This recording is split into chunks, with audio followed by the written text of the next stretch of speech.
नमस्कार मित्रों, आज इस वीडियो का टॉपिक है ये महंगाई और रिजर्व बैंक का भ्रष्टाचार कि किस तरह से रिजर्व बैंक के भ्रष्टाचार की वजह से महंगाई बढ़ती है और उसका उपाय। रिजर्व बैंक और फाइनेंस मिनिस्टर और प्राइम मिनिस्टर ये तीन व्यक्ति जिम्मेदार हैं महंगाई के लिए। और जो भी महंगाई की वजह से दूसरे प्रॉब्लम आ रही है, जैसे कि मैनिपुलेटर अमीरों की अमीरी बढ़ना। सारे अमीर खराब होते हैं ऐसा मैं नहीं मानता, आई बिलीव इन कैपिटलिज्म, पर कुछ कुछ अमीर होते हैं जिनका एक ही काम धंधा होता है कि बैंक से लोन लेना और वापस ना करना, और इस तरह से अपना जो लोन का पैसा है वो अपने खाते में एक या दूसरे तरह या तीसरी तरह से ट्रांसफर करना, और उनको लोन पे ऊपर लोन मिलती जाती है क्योंकि वो PM, finance minister, reserve bank के गवर्नर और जो बैंक के चेयरमैन और सीनियर ऑफिसर होते हैं उनको वो 20-30% दे देते हैं जितना लोन लिया उसका। और उसकी वजह से और नोट छापने पड़ते हैं क्योंकि जब लोन नहीं आया तो और नोट छापने पड़ेंगे, डिपॉजिटर को तो पैसा चुकाना ही है, और इससे इन्फ्लेशन बढ़ता है और लोगों की खरीदने का पावर कम होता है तो उनकी गरीबी बढ़ती है। अब इसमें काफी सारा न्यूमेरिकल इंफॉर्मेशन है, काफी सारा डेटा है, मैं डेटा बोलता जाऊंगा पढ़ के, पर यदि आपके पास उस समय ये किताब खुली हुई है, मेरा जो रेफरेंस मटेरियल है वो खुला हुआ है यदि, तो आपको पढ़ने में और सुनने में ज़्यादा आसानी रहेगी। यह है rahulmehta.com/301.htm। मैं रिपीट करूंगा, rahulmehta.com/301.htm,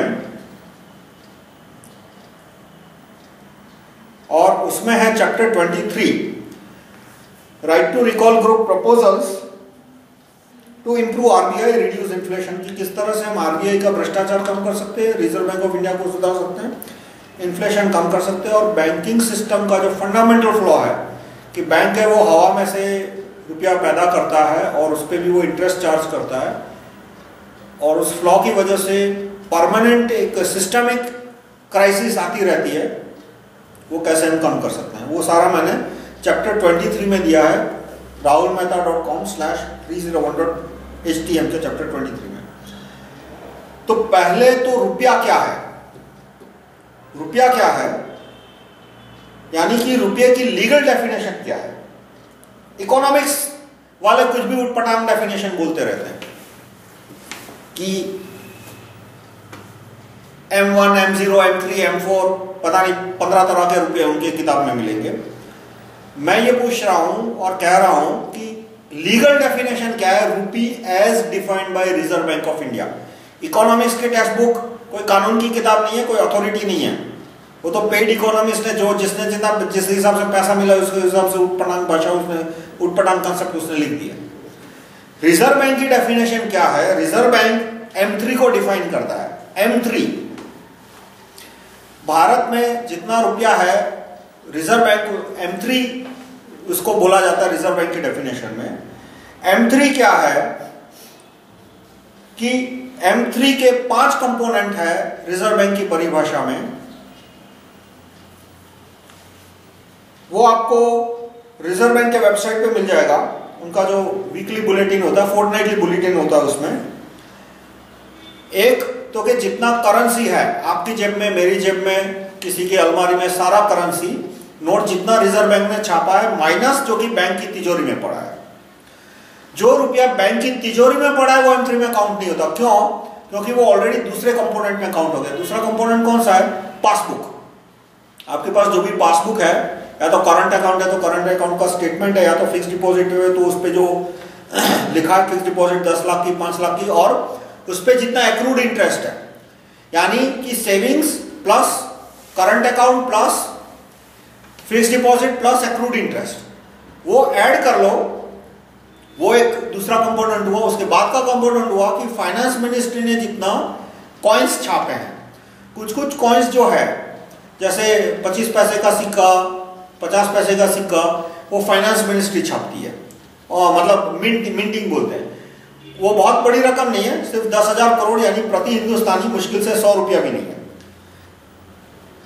और उसके बाद उसमें से एक चीज सब्ट्रैक्ट करना होता है कि जितना कर्ज रिजर्व बैंक ने और अन्य बैंकों ने बॉन्ड के द्वारा लिया है, वो सब्ट्रैक्ट करना होता है। तो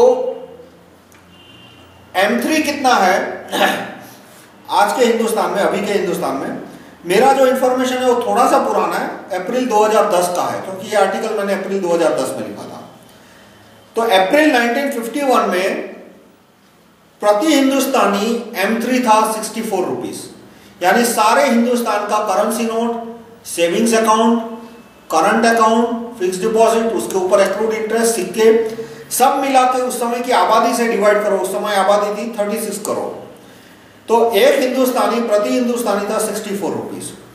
अप्रैल 2010 में प्रति हिंदुस्तानी कितना हो गया? 47,000 रुपीज। और आज कितना है? आज की तारीख में करीब 50,000 रुपया, 55,000 रुपया। यानी मनी सप्लाई पिछले 60 साल में कितना बढ़ा? पिछले 60 साल में 730 गुना, 730% नहीं, 730% हुआ 7 गुना, लेकिन मनी सप्लाई बढ़ा 730 गुना। और जीडीपी कितनी बढ़ी है? तो गवर्नमेंट ऑफ इंडिया का डेटा कहता है कि जीडीपी है वो 5 गुना बढ़ी है, 5.2 टाइम्स। 1951 के कंपैरिजन में और अप्रैल 2000 कंपैरिजन में पर कैपिटा जीडीपी बढ़ी है 5.2 टाइम्स और मनी सप्लाई बढ़ा है 730 गुना, और इसलिए दाम बढ़ गए करीब करीब 140 गुना। एक सीधा सा हिसाब होता है कि money supply growth divided by real GDP growth, उतना महंगाई बढ़ेगी एक या दूसरे या तीसरे तरीके से। कोई एक कॉमोडिटी का दाम 140 गुना नहीं बढ़ेगा तो किसी और चीज का दाम 140 गुना हो जाएगा। लेकिन मनी सप्लाई बढ़ा और जीडीपी ग्रोथ उससे कम बढ़ा तो आज नहीं तो कल महंगाई बढ़ेगी। तो इसमें, और ये एकमात्र कारण है, जो महंगाई है उसका एकमात्र कारण है कि रिजर्व बैंक M3 का सप्लाई बढ़ा रही है, मतलब मैन्युफैक्चरिंग M3। इकोनॉमिस्ट को बहुत गुस्सा आएगा यदि तुम बोलोगे कि M3 के लिए तुमने मैन्युफैक्चर शब्द क्यों इस्तेमाल किया। इश्यू शब्द यूज करो, क्रिएटेड शब्द यूज करना है, जो करो, पर मैन्युफैक्चरिंग शब्द मत यूज करो। और मैं आपसे को खास विनती करूंगा कि आप M3 और रुपए के लिए मैन्युफैक्चरिंग शब्द इस्तेमाल कीजिए कि भाई रिजर्व बैंक ने इतने रुपए का मैन्युफैक्चरिंग किया, या तो स्टेट बैंक ने इतने रुपए का मैन्युफैक्चरिंग किया, तो बैंक ऑफ बड़ौदा ने इतने रुपए का मैन्युफैक्चरिंग किया। क्रिएट या इश्यू शब्द मत यूज किए, क्योंकि एक आर्टिफिशियल कमोडिटी है। सारी चीजों को हम दो चीज में डिवाइड कर सकते हैं, सजीव वस्तु जिसके लिए हम बर्थ शब्द इस्तेमाल करते हैं, जैसे कि ह्यूमन के लिए हम ये नहीं कहेंगे इतने मनुष्यों का उत्पादन हुआ, इतने कहेंगे इतने मनुष्यों का जन्म हुआ। और बाकी चीजों के लिए हमें मैन्युफैक्चर शब्द इस्तेमाल करना चाहिए, जैसे कि कैलकुलेटर है, मोबाइल फोन है, कोई कपड़ा है, तो उसके लिए हम हमेशा मैन्युफैक्चर शब्द इस्तेमाल करते हैं। और कोई चीज का इस्तेमाल करने की इकोनॉमिक्स में जरूरत ही नहीं है, बर्थ और मैन्युफैक्चरिंग, ये दो ही चीजें काफी है। तो रुपया आर्टिफिशियल कमोडिटी है, जिस तरह से मोबाइल फोन है, कैलकुलेटर है, किताबें हैं, कपड़ा, इस तरह से रुपया आर्टिफिशियल एंटिटी है, इसलिए उसके लिए सिर्फ मैन्युफैक्चरिंग शब्द यूज होना चाहिए। तो कितना रुपया मैन्युफैक्चर किया रिजर्व बैंक ने? प्रति व्यक्ति 47,100 इतना रुपया मैन्युफैक्चर किया सारे बैंकों ने मिला के, रिजर्व बैंक और दूसरे बैंकों ने मिला के 1951 से लेकर अप्रैल 2010 के बीच। अब पिछले 5-6 साल का हिसाब लीजिए, 6 साल यानी आर्टिकल मैंने लिखा अप्रैल 2010। आप आएंगे सेक्शन, इस किताब के सेक्शन 23.2 पे, 23.2 पे मैंने 3 टेबल दिए हैं। तीसरा टेबल है अप्रैल 2004 में हिंदुस्तान की आबादी थी 108 करोड़, अप्रैल 2010 में हो गई हिंदुस्तान की आबादी 118 करोड़। और प्रति व्यक्ति रुपया कितना था?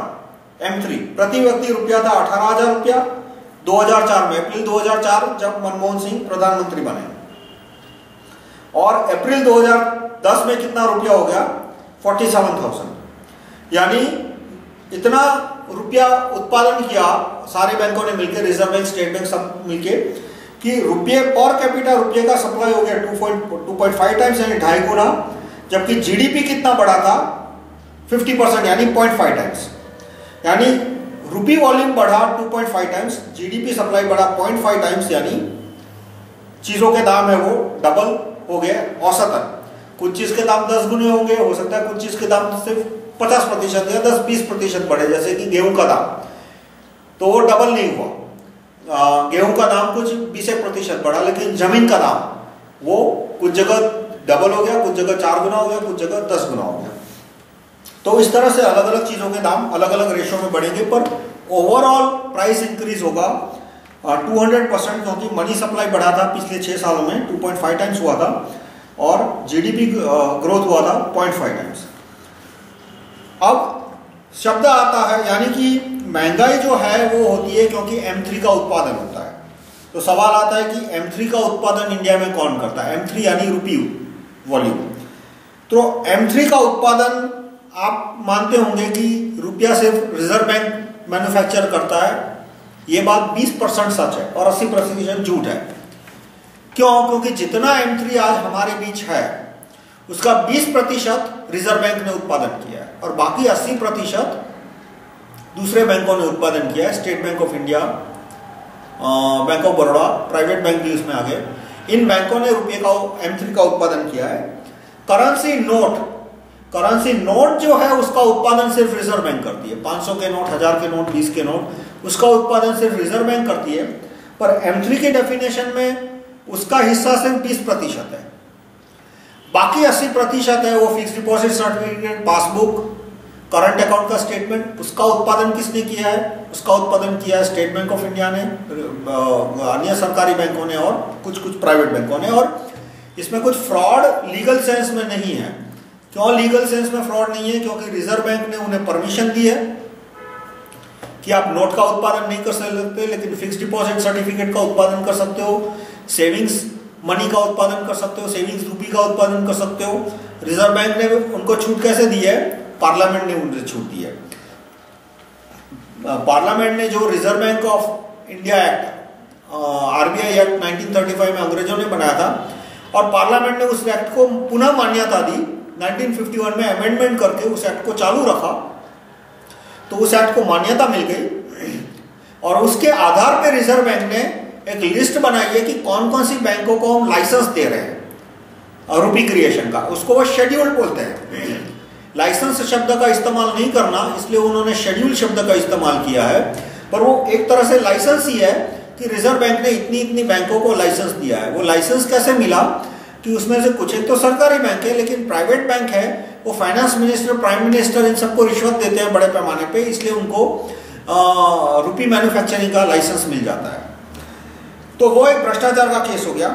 तो इसमें जो रुपये का उत्पादन कौन करता है? तो जो कहे कि भाई रुपये का उत्पादन सिर्फ रिजर्व बैंक करती है, तो मैं उसे कहूं कि आप रिजर्व बैंक का ही डेटा ले लीजिए। तो रिजर्व बैंक बोलते हैं कि प्रति हिंदुस्तानी, ये डेटा मैं आपको दे रहा हूं अप्रैल 2010 का, अप्रैल 2010 का डेटा। अप्रैल 2010 के डेटा की जो URL है रिजर्व बैंक के वेबसाइट पे जो आपको मिलेगी, वो मैंने अपने किताब के सेक्शन 23.2 में दिए। 23.2 में पहला जो टेबल है उसका थर्ड लिंक आप देखोगे तो अप्रैल 2010 का रिजर्व बैंक का ही डेटा आपको देगा, रिजर्व बैंक के वेबसाइट का पर। तो रिजर्व बैंक का डेटा कहता है कि प्रति हिंदुस्तानी 6400 रुपए का उत्पादन उसने किया था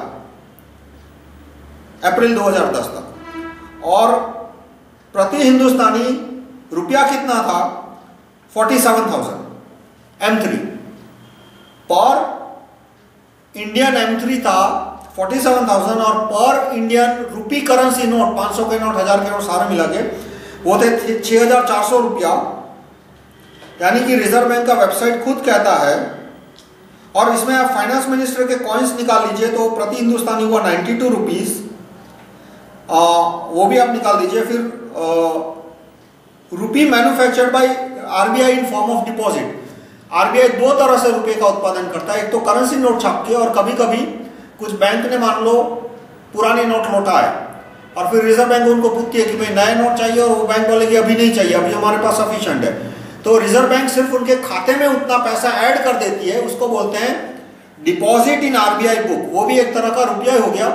जिस मिनट उसने बोला कि मुझे रुपया चाहिए, दूसरे दिन तीसरे दिन रिजर्व बैंक उसे 1000 के 500 के नोट छाप के दे देगी। तो वो होता है प्रति हिंदुस्तानी 3000 रुपया। यानी 6000 और 400 और 3000 यानी करीब करीब, और उसमें सिक्के मिला लो तो सब कुछ मिला के 9500 रुपया, इतना रुपया रिजर्व बैंक ने उत्पादन किया है प्रति हिंदुस्तानी अप्रैल 2010। और रिजर्व बैंक का दूसरा डेटा कहता है कि प्रति हिंदुस्तानी M3 कितना है, रुपया कितना है? 47,000। तो अब सवाल आता है 9,000 रिजर्व बैंक ने उत्पादन किया, कुल रुपया 47,000 है, तो बाकी का 36,000 किसने उत्पादन किया? इससे कोई ना कोई एंटिटी तो होगी। रुपया एक आर्टिफिशियल वस्तु होती है, उस पे जिसने भी उत्पादन किया उसका नाम फिर वो डिस्क्लोज करे ना करे वो अलग बात है, पर उसका नाम तो अटैच हो ही जाएगा कि किसके एक्शन से, किसकी एक्शन की वजह से ये 9,000 रुपया जो था, 9,500 रुपया जो था रिजर्व बैंक का, वो M3 47,000 बना। तो इसमें नाम आता अलग अलग बैंकों का, state bank of India, reserve में बैंक ऑफ बड़ौदा, ये सारे जो PSU बैंक और प्राइवेट बैंक है वो मिला के, उन्होंने मिला के 36,000 रुपये का उत्पादन किया। तब कोई कहेगा इसमें बुरी बात क्या है?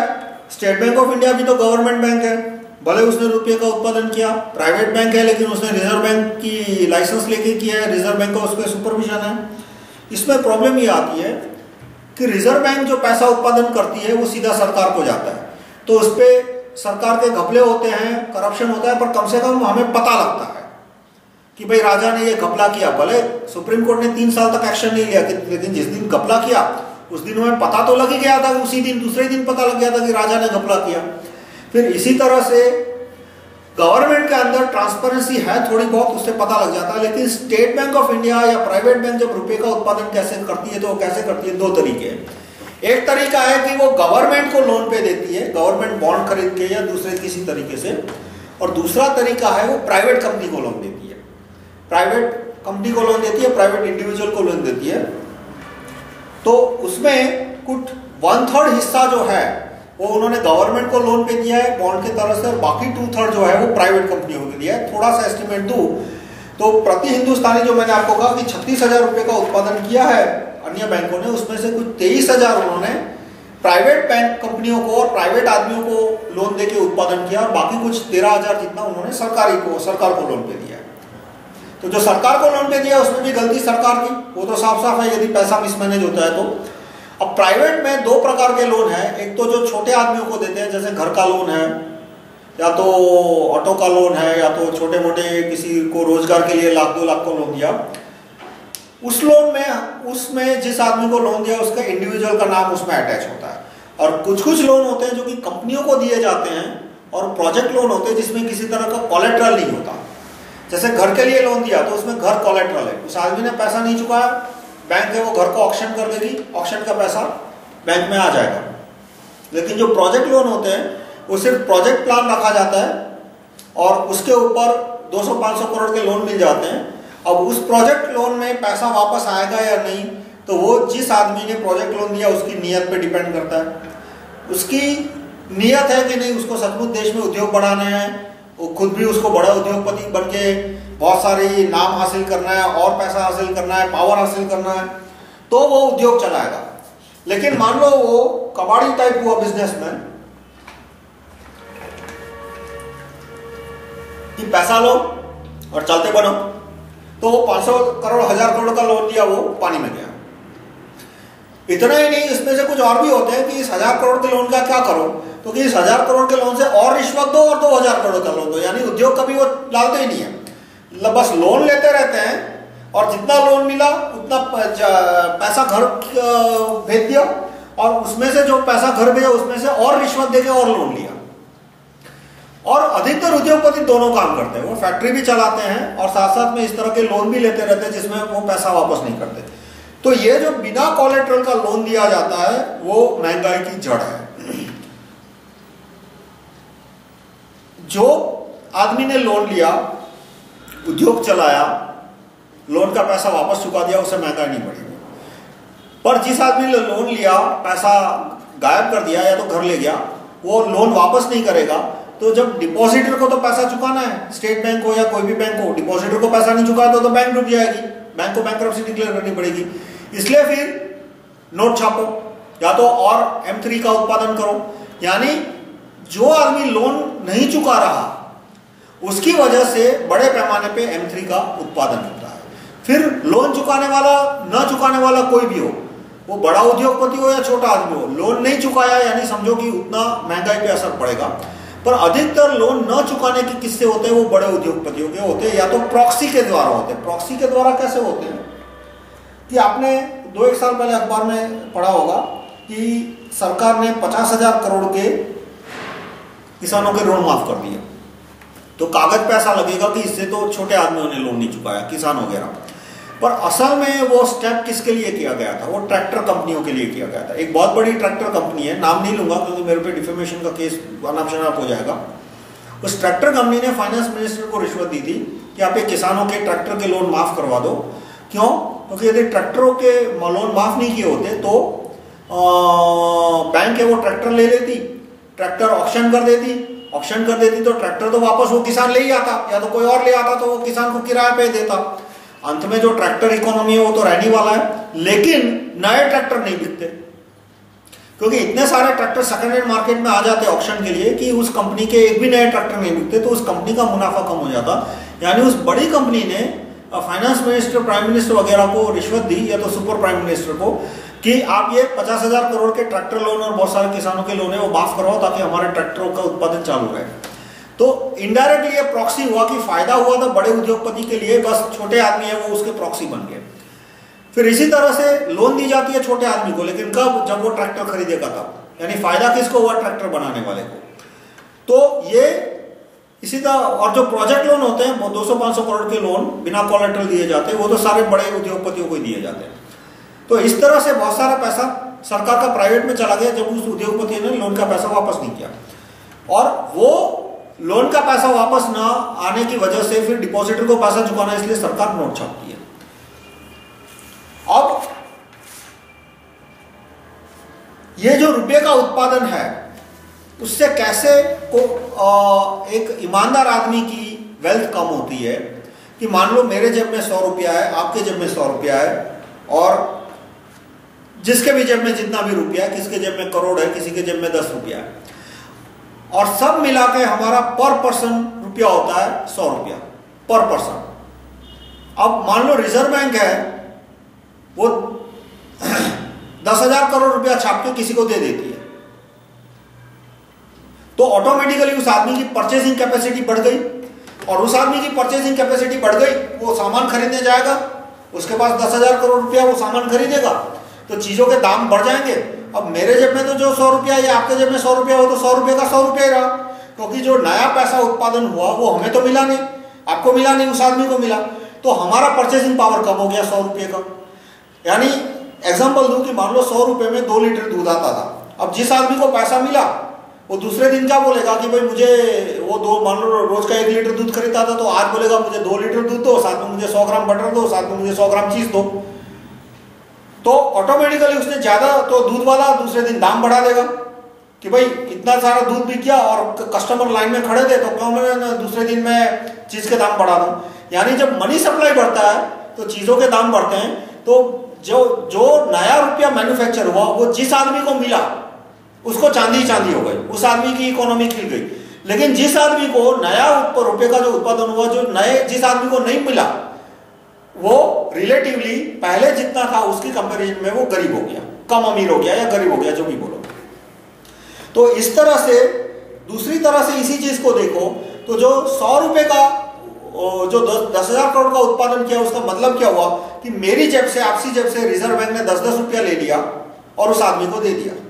यानी मेरा 100 रुपया 90 रुपया होगा, आपका 100 रुपया 90 रुपया होगा।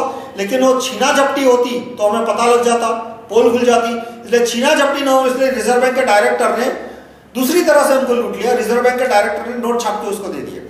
या तो स्टेट बैंक ऑफ इंडिया के चेयरमैन ने एंट्री क्रिएट किया, मतलब उसके पासबुक में लिख दिया कि जा भाई तेरे को हम 10,000 करोड़ का लोन दे रहे, भले ही फिर स्टेट बैंक के खाते में 10,000 कैश पड़ा हो या ना पड़ा हो। वो कानूनन, ये रिजर्व बैंक ने कानून बनाया है कि यदि स्टेट बैंक के पास 5,000 रुपया आता है तो वो किसी के पासबुक में 1 लाख रुपया का एंट्री कर सकती है इन फॉर्म ऑफ लोन। जिसने 5,000 जमा किया उसके खाते में तो 5,000 की एंट्री आई, पर उसने 5,000 कैश जमा किया, बदले में स्टेट बैंक ऑफ इंडिया किसी और को खाते में 1 लाख रुपए का पासबुक एंट्री कर सकती है और बोल सकती है कि भाई तुम्हारे खाते में 1 लाख है। अब वो प्रॉब्लम क्यों नहीं आता? क्योंकि वो आदमी कभी 1 लाख विड्रॉ करने नहीं आएगा। अधिकतर जो पैसा है वो चेक के थ्रू एक कंपनी से दूसरी कंपनी या एक आदमी के दूसरे आदमी के थ्रू घूमता रहता है। बहुत कम लोग होते हैं जो कि कैश विड्रॉ मतलब कैश विड्रॉ करने जाते हैं इतने बड़े पैमाने पे कि स्टेट बैंक ऑफ इंडिया की तिजोरी खाली होने को आए। तो इस वजह से स्टेट बैंक ऑफ इंडिया ने 1 लाख रुपया छाप दिया किसी के अकाउंट पे या 100 करोड़ रुपया छाप दिया, उसकी वजह से भी महंगाई बढ़ेगी और रिजर्व बैंक ने नोट छापे तो भी महंगाई बढ़ी, क्योंकि मार्केट के अंदर देखो, मार्केट के अंदर स्टेट बैंक ऑफ इंडिया का रुपया और रिजर्व बैंक के रुपया की एक ही कीमत है।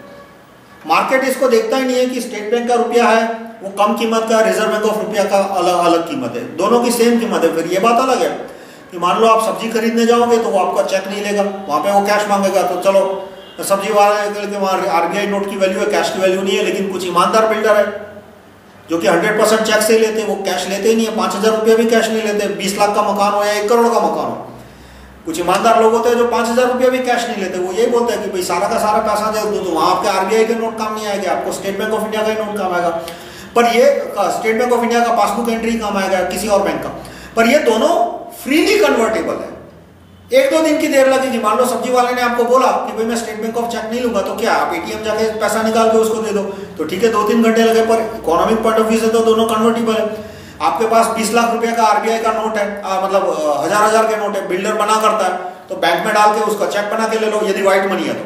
ब्लैक मनी है तो अलग बात होगी, पर आपके पास यदि व्हाइट मनी है तो बैंक में डाल के आपने चेक निकाल के उसको या ड्राफ्ट निकाल के उसको दे दिया, तो ये पूरा कन्वर्टेबल मनी है। फिर इकोनॉमिक्स में एक कंसेप्ट आता है कि भाई स्टेट बैंक ऑफ इंडिया के सारे लोग यदि नोट मांगने जाएंगे तो क्या होगा, तो पहले तो ये होगा क्यों नहीं, क्योंकि स्टेट बैंक ऑफ इंडिया भी सरकार की बैंक है ना। Reserve Bank of India Bharat सरकार की, state bank of India Bharat सरकार की, bank of India, bank of Baroda Bharat सरकार की, विजया बैंक भारत सरकार की। एक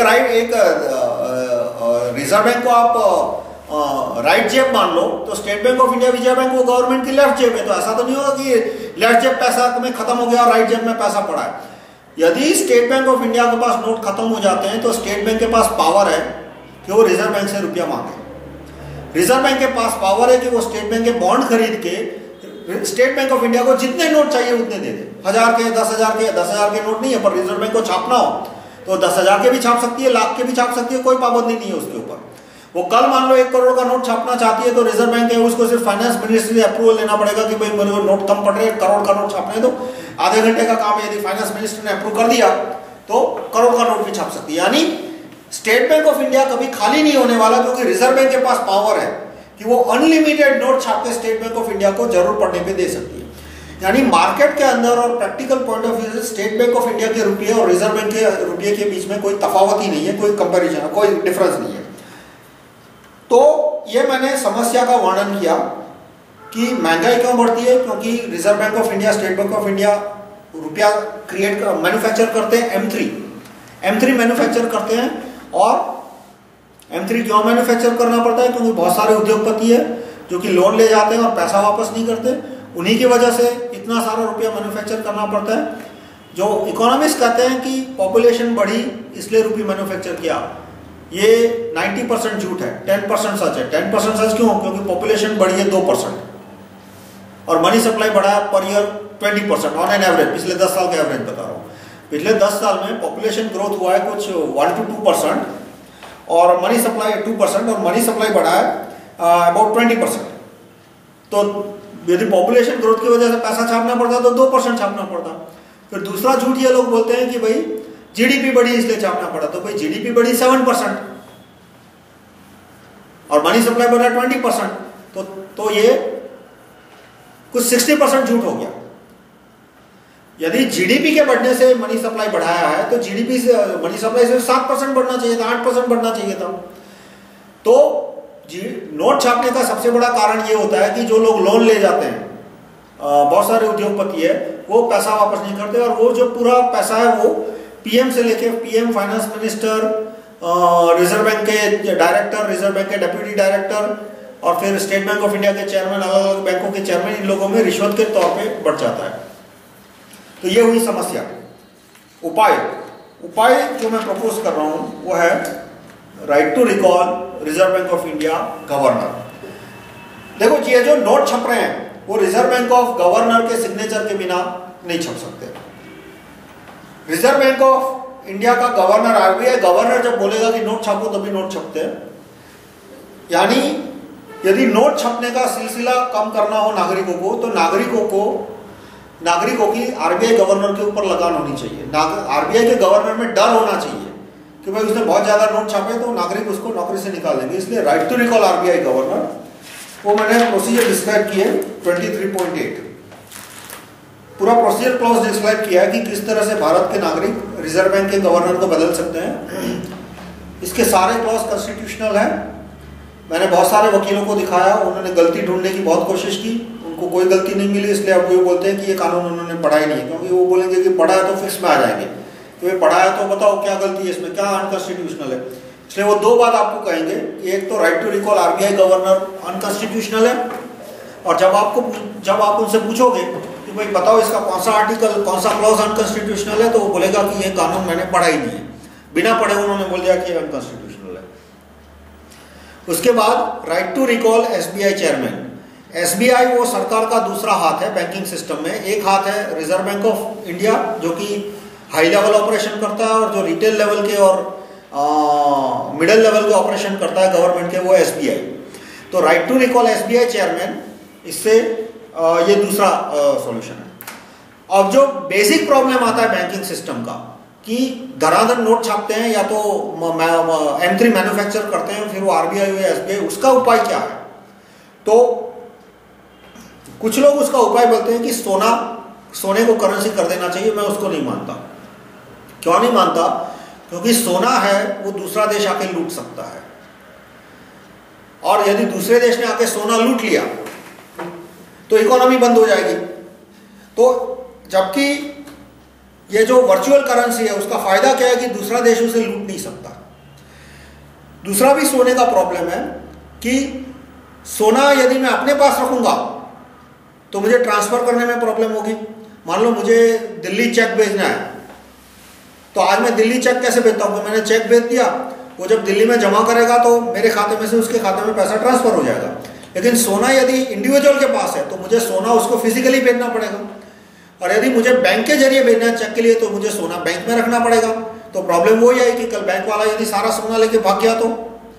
आज क्या है कि वर्चुअल करेंसी को भागना इतना आसान नहीं है, क्योंकि यदि करेंसी पूरी बुक्स पे है और सिर्फ 20% करेंसी नोट में है तो कोई नोट लेके भाग सकता है। ये प्रॉब्लम है कि नोट लेके भाग सकता है, लेकिन वर्चुअल करेंसी को कोई गायब नहीं कर सकता। मतलब उसने यदि मेरे खाते में से उसके खाते में ट्रांसफर करने की कोशिश की तो कर देगा, लेकिन पकड़ा जाएगा तुरंत कि किस आदमी ने ये की, और वो रिवर्स भी हो सकता है। वो जो ट्रांजैक्शन है वो रिवर्स भी हो सकता है। जबकि कोई सोना लेके भाग गया तो उसको रिवर्स करना आसान है, बहुत ही मुश्किल है या तो नामुमकिन है। मान लो वो देश छोड़ के भाग जाता है तो कैसे उसे सोना वापस लाओगे? तो बैंकिंग सिस्टम का एक फंडामेंटल प्रॉब्लम यह है कि सोना मैं अपने पास रखूं या बैंक के अंदर रखूं। यदि बैंक के अंदर रखूं तो वही प्रॉब्लम आएगी कि यदि बैंक वाला लूट के ले गया या तो देश छोड़ के भाग गया सारा सोना लेके, तो क्या होगा? इसलिए मैं वर्चुअल करेंसी को सपोर्ट करता हूं। पर वर्चुअल करेंसी का प्रॉब्लम आज ये है कि रिजर्व बैंक ऑफ इंडिया मनचाहे उतने नोट छाप देती है, स्टेट बैंक ऑफ इंडिया मनचाहे उतना M3 क्रिएट कर देती है, मतलब परमिशन के साथ, लेकिन करती है, उसे महंगाई तो बढ़ती है। तो उसके लिए मैंने ये सेक्शन 23.9 में मैंने बताया कि किस तरह से हम डिपॉजिट और लैंडिंग सिस्टम जो है उसमें चेंज ला सकते हैं। तो क्या क्या मैंने जो प्रपोजल दिया है वो सिटीजन्स रूपी सिस्टम। अभी जो है वो क्या है? इलीटमेंस रूपी सिस्टम है। इलीटमेंस रूपी सिस्टम यानी रिजर्व बैंक का डायरेक्टर तय करता है या तो एसबीआई का चेयरमैन तय करता है कि कितने नोट छपेंगे वगैरह, और उनकी मिली भगत होती है। वो अंदर पैसा, नया पैसा जो आता है वो अंदर बांट लेते हैं। सिटीजन्स रूपी सिस्टम में फर्क क्या है मैं बताता हूँ कि स्टेट बैंक ऑफ इंडिया और आरबीआई के सिवा जितने भी बैंक है, बैंक ऑफ बड़ौदा, वो रुपये का M3 का उत्पादन नहीं करेंगे। M3 का उत्पादन आरबीआई और सिर्फ आरबीआई करेगी। ये पहला है, 100% मनी भी बोल सकते हो उसको। उसके बाद आरबीआई रुपये का उत्पादन तभी करेगी जब मिनिमम 51% सिटीजन ने उसको अप्रूव किया।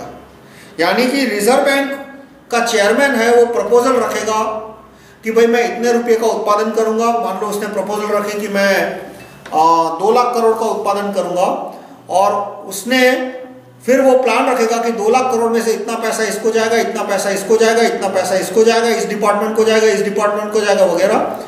और यदि 51% लोग उसको पटवारी की कचहरी में जाके या एसएमएस से या एटीएम से अप्रूव करते हैं तो ही वो प्लान पास होगा और उतने रुपये का उत्पादन होगा।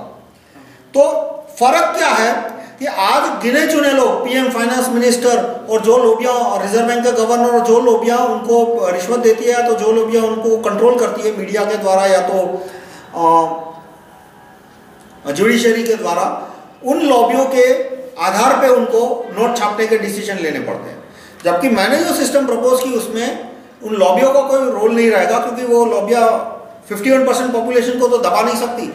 इसमें रुपया पैदा करने की ताकत है, जो डिसीजन मेकिंग अथॉरिटी है वो नागरिक हो जाते हैं। और नागरिक है, रिजर्व बैंक का गवर्नर प्लान रखेगा, नागरिक है वो एटीएम या एसएमएस या पटवारी की कचहरी में जाके या स्नो रजिस्टर करके अप्रूवल देगा, और किसी भी दिन वो अप्रूवल चेंज भी कर सकता है। और यदि 51% लोगों का अप्रूवल आता है तो नए नोट छपेंगे और M3 का सप्लाई बढ़ेगा। तो इससे ऑटोमेटिकली महंगाई कंट्रोल में आ जाएगी। अब दूसरा जो प्रॉब्लम है कि लोन ले जाते हैं और लोन देते नहीं है, तो उसका मैंने ये प्रपोजल दिया है कि सरकार लोन कुछ एक कैटेगरी में डायरेक्टली इंडिविजुअल को देगी। जैसे एजुकेशन लोन है, हाउसिंग लोन है, वो सीधा इंडिविजुअल को देगी, और उसमें 95% केस में लोन वापस आ जाते हैं। एजुकेशन लोन अधिकतर वापस आ जाते हैं, हाउसिंग लोन भी अधिकतर वापस आ जाते हैं। अब क्वेश्चन आता है कि भाई किसी को 100 करोड़ की लोन चाहिए, उसको उद्योग स्थापित करना है, तो उसमें मैंने नियम प्रपोज किया है कि जिस आदमी को 100 करोड़ का लोन चाहिए तो पर पर्सन सरकार सिर्फ 5 लाख का लोन देगी, और जिस आदमी को 1 करोड़ का लोन चाहिए वो 20 गारंटर लेके आए। 20 गारंटर आ जाएंगे, सरकार उसको 1 करोड़ का लोन दे देगी। किसी को 100 करोड़ का लोन चाहिए तो वो 2000 गारंटर ले आए, 2000 गारंटर ले आए, सरकार उसको 100 करोड़ का लोन देगी। यानी पर पर्सन एक सीमा मैंने प्रपोज की है 5 लाख की, कि पर पर्सन 5 लाख की लोन मिलेगी, और वो तभी जब उस आदमी के पास मिनिमम 4 लाख का फिक्स डिपॉजिट है। तो वो 4 लाख का फिक्स डिपॉजिट है, वो एक तरह का श्योरिटी बन जाएगा, और सामने सरकार जिस आदमी को 100 करोड़ का लोन देंगे उसको दे देंगे, और जो इंटरेस्ट है सरकार अपना एक इंटरेस्ट रेट तय करेगी 8%, और बाकी जो भी प्रीमियम है श्योरिटी के लिए वो श्योरिटी देने वाला और इंडस्ट्री वो तय करेंगे। तो इसके द्वारा बिना किए हुए लोन नहीं जाएंगे। अब तो इसके द्वारा ये सारे समस्या जो मैंने आपको बताई वो सॉल्व हो सकती है। अब कुछ एक गलतफहमियां जो है लोगों को बैंकिंग सिस्टम के बारे में, कुछ लोग बोलते हैं कि भाई रिजर्व बैंक तो तभी नोट छापेगी जब उसके पास सोना होगा। तो क्या चिंता है रिजर्व बैंक ने नोट छापे, सोना था उसके पास।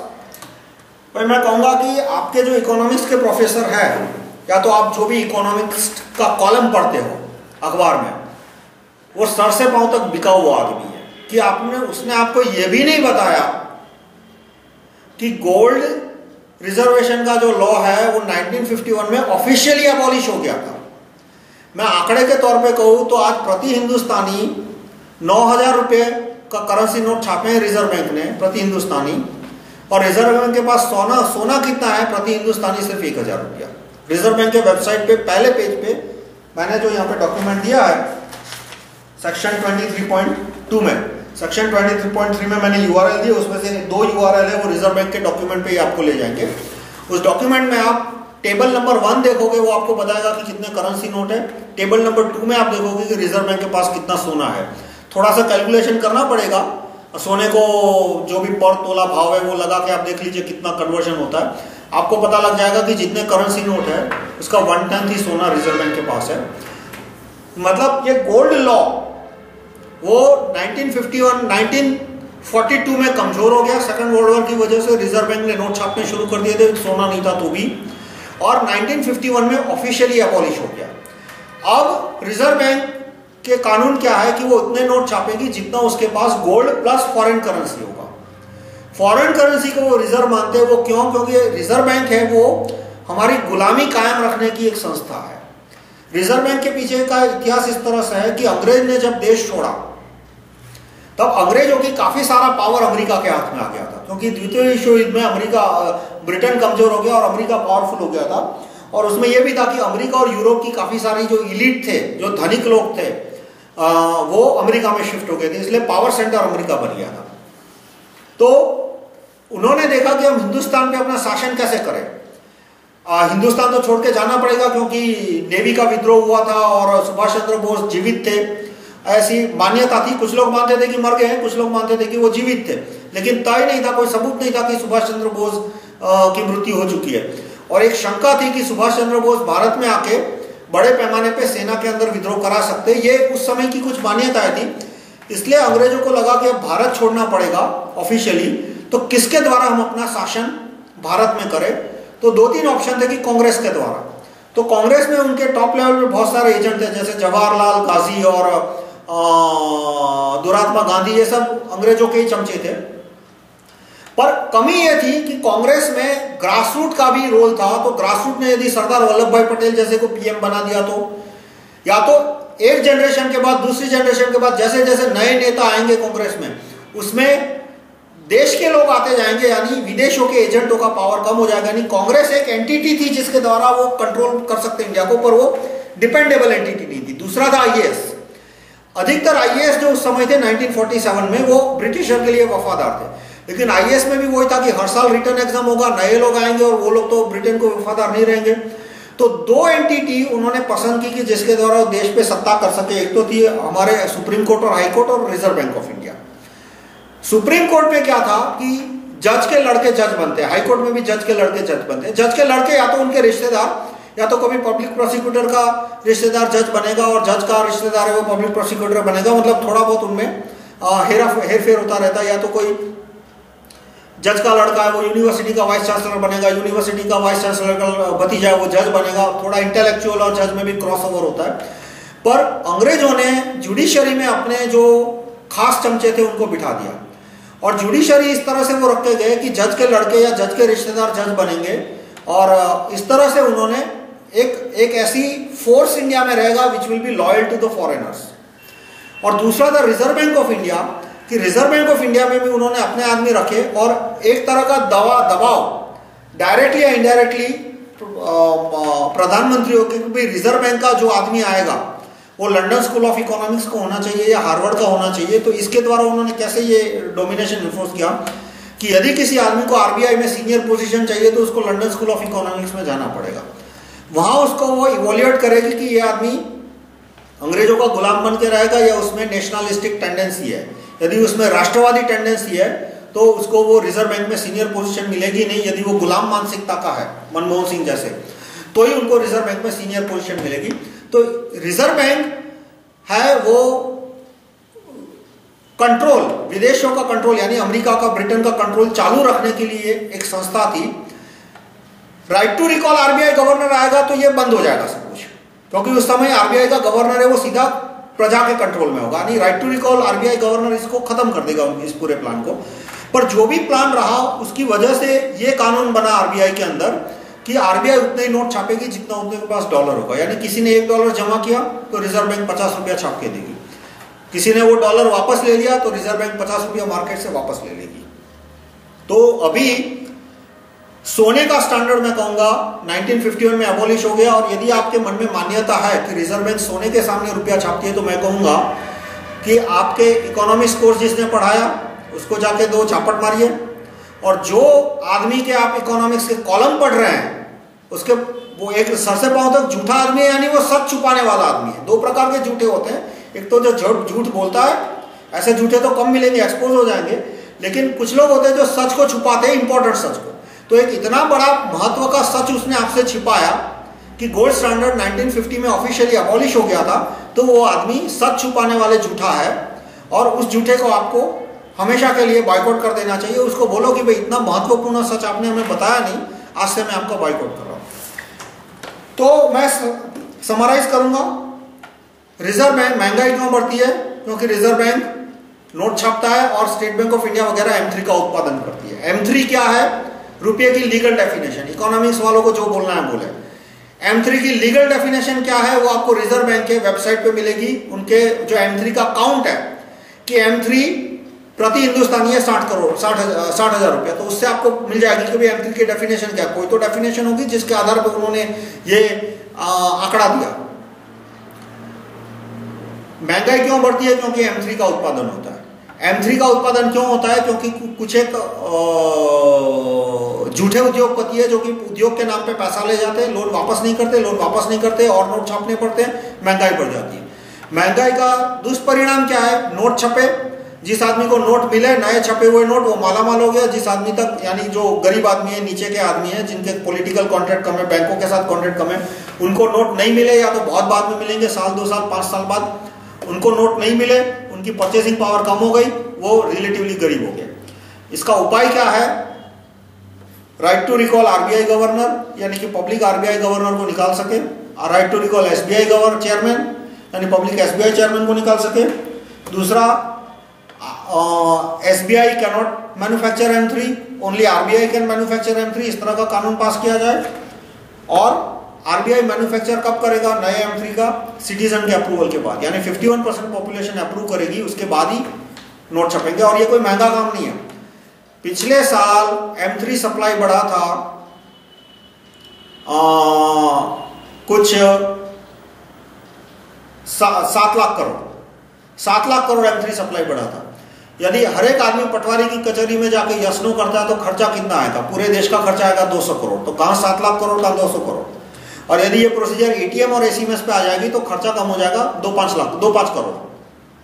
यानी 7 लाख करोड़ का कैश, अरे 7 लाख करोड़ का M3 का उत्पादन करना है या नहीं, वो तय करने की प्रोसीजर की कीमत क्या है? 5-6 करोड़, यानी 0.01% भी नहीं हुआ। तो इसके द्वारा हम बैंकिंग सिस्टम में डिसिप्लिन ला सकते हैं।